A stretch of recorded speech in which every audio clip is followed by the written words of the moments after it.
Hey, how's it going, guys? Stonewall here with Raised by Sharks. Today we're going to be bringing you a video that some of you might have seen.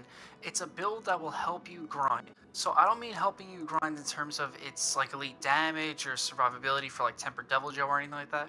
The build gives you skills that literally give you more items per hunt. So, I mean, it's fairly obvious and popular for the people that look really through it or really big build makers or watch a lot of YouTube videos and stuff like that.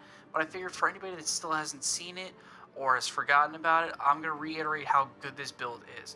So already, if you're grinding out a monster, especially if you're looking for a ruby, you want to capture them. Obviously, you can't do that with Elder Dragons, but if you capture them, you not only get more rewards, but the rarer materials like gems can then also drop in the regular reward boxes. Normally, you can only get the reward boxes for the part break. Like, let's say you break a head, you'll get one little box in your reward slot for the head break that you can get a gem from. But instead, when you capture it, you can get it in all of them, and it gives you, instead of the 3 cards from the body, you'll get extra, I think it's like up to 5 or 6 slots. But running this set gives you extra, not only in the rewards from the Legiana favor, but in the capture from the Kirin favor. So I'm going to head and show you the armor that you need. You're going to start off with the Legiana Helmet B for a small slot, 2 Divine Blessing. Then you're going to go with the Legiana Mail B for a small slot, 2 Evade Window, and to get you the Legiana favor Good Luck. The gauntlets, you're going to use the Legiana Long Arms B for 2 small slots and 2 Thunder Attack. Then you're going to go with the Kirin Hoop A Waist for 1 Blight Resistance, 1 free element, and finally use the Kirin Legs B for 2 small slots, 2 free element, and it gets you the Capture Master Kirin favor skill.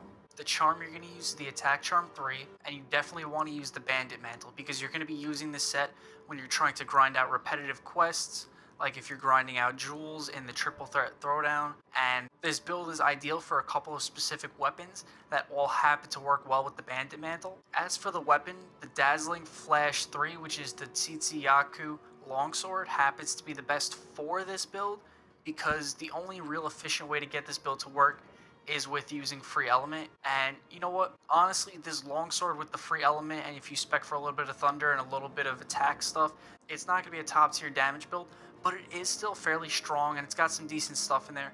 Plus, it's fun to shake it up a little bit and use something that's not top tier but can still do good damage and use a little bit of an elemental instead of just sticking to that typical elementalist stuff. So I'm going to start with the slots on the armor. You're going to want to go with an attack jewel in the helmet, an expert jewel in the chest, an expert jewel in the gloves, as well as a bolt jewel in the gloves for thunder attack.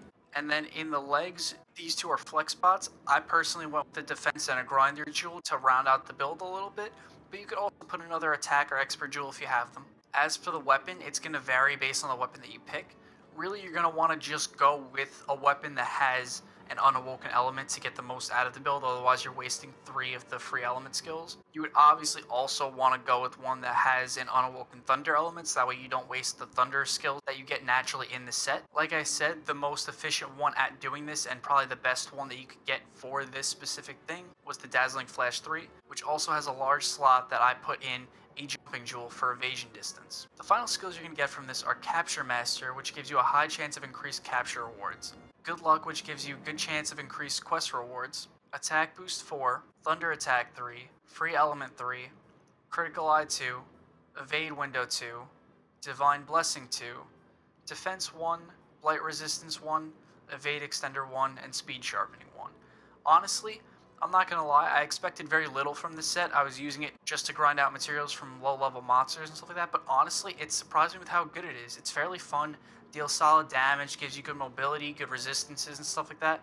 It was actually pretty fun, and then obviously you get amazing rewards in those quest material boxes, so it's honestly so worth it to run it for anything that you don't have trouble with.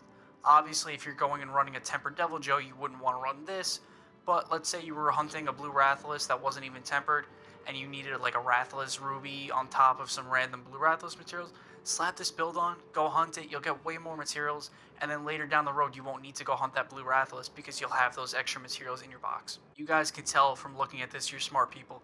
This is literally designed for getting you extra materials. You would run these 2 skills to maximize the amount of items you get, the Bandit Mantle to maximize money, and the Plunderang if you're running solo or duo with a friend to get extra materials to drop. Alright, that's all we have for this build. Thanks for watching, guys. If you like what you saw, please leave a like and subscribe.